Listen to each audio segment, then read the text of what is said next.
Kamusta? Mabuti? For today's video. For today's video ay susukat natin kay Nili ang aking mga binili na ternong panjama para sa kanya. Pero bago yan ay pinaliguan ko muna si Nili kaya naman feeling fresh ang person for today's video. At pati nga ang kanyang ulo ay akin din pinaliguan. Hindi ko nga araw-araw pinapaliguan ang ulo ni Nili dahil hindi yun ang kanilang nakasanayan. Pero buti na nga lamang ngayon at madalas ko na ding napapaliguan ang kanyang ulo. Hindi katulad nung bago pa lamang ako dito na inabot din ang ilang taon bago ko mapapayag na mapaligo. Ay ngiting-ngiti si Nili dyan dahil sabi ko ay meron akong regalong ibibigay sa kanya. Tada! Ako to, ito si Yofi.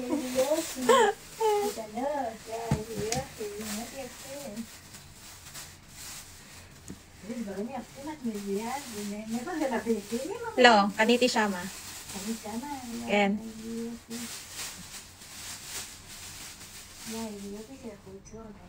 Uy, nare.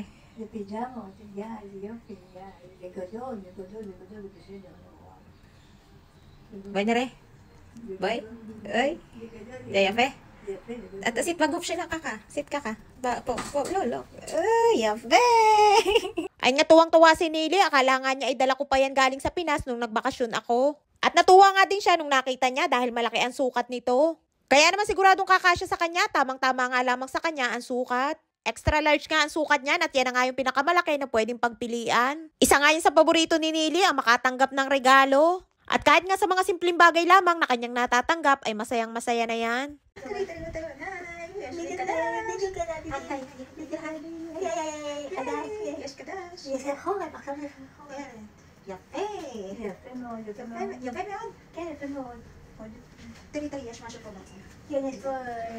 O diba ang ganda ng bagong turn ng panjama ni Nilo, siya talaga namang bagay na bagay sa kanya. At pati nga kulay ay bagay din sa kanya.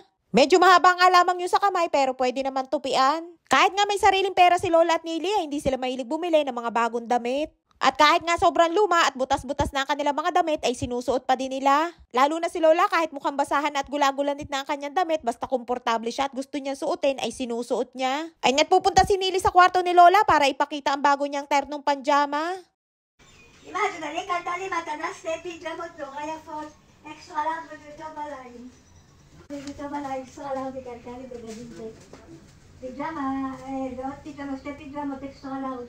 Ay nga tuwang-tuwa si Nili at nasa daan pa nga lamang papunta sa kwarto ni Lola ay panay na ang kwento. Ang sabi niya kay Lola ay binili ko daw siya ng 2 panjama na sobrang ganda daw at extra large ang sukat. SpongeBob! Lagi nila, SpongeBob! SpongeBob! SpongeBob! Low bag! SpongeBob! Zay, asyem siya na Ben, Ken. Bob. Ay, katan? Gadol. SpongeBob. Purim zay, Sponge. Hello, Bob. Purim Bob. At eto naman yung pangalawang panjama na aking binili din para kay Nili. Abay, syempre yan ang kanyang pinakapaborito. Abay, favorite, ang kulay pink.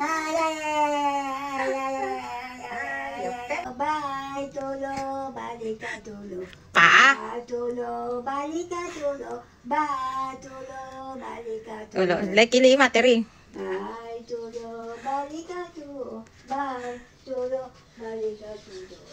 Bye, tulo, balik ka tulo.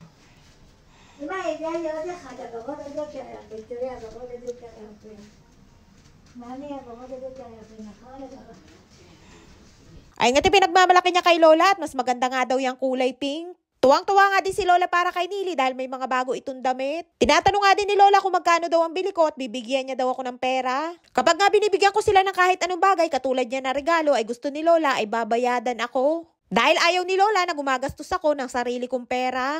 At ang sinasabi ko na lamang kay Lola, hindi naman kailangan bayadan dahil regalo ko naman yun. Ayaw nga din ni Lola na bumibili ako dahil ayaw niya na mabawasan ang sarili kong pera. Kahit nga sa kanyang kapatid na si Imadora, kapag binigyan siya ng kahit anong bagay ay gusto niya ay babayadan niya. SpongeBob. SpongeBob. Mize? Abay siya kagadol. Benchiligadol. SpongeBob. SpongeBob. Makuri ma Benchiligadol. Kuya. Ken, kuya. SpongeBob. Kuya SpongeBob. Kuya Bob. Kuya Bob. O diba kahit sa simpleng bagay na regalo natin para kay Nilush ay masayang masaya siya. Ay siya, hanggang dito na lamang ating kwento for today's video. Maraming po salamat sa inyong support at laging panonood. Mag-ingat po kayo palagi. And please subscribe to my YouTube channel. Please follow and share. Salamat!